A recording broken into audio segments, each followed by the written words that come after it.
பரணி. மழை நின்றுதுன்ட்டு எனக்கு ஒரே கவலையா இருக்குதுமா. நல்லா பேஞ்சிட்டு இருந்த மழை திடீர்னு நின்றுதுமா.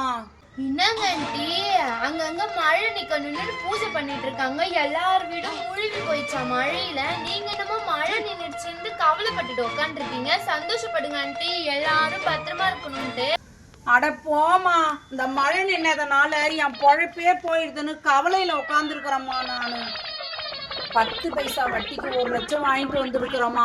50,000 கொடைக்கும் 50,000 ரெயின் கோட்டுக்கும் வாங்கிட்டு வந்திருக்கிறோம். இந்த மழை நின்னதுனாலமா எப்படி இதை நான் வித்து முதல்ல தேத்த போறேனே தெரியலம்மா. ஆண்டி ஆண்டி, உங்க கதையை நிறுத்துங்க. யாருனாவது 1 லட்சத்துக்கு ரெயின் கோட்டும் கொடையும் வாங்குவானா? நீங்க வாங்கிட்டு அப்பாவி மக்களுக்கு மழை பெய்யணும் நான் உக்காந்துருக்கீங்க. நீங்க அப்படியே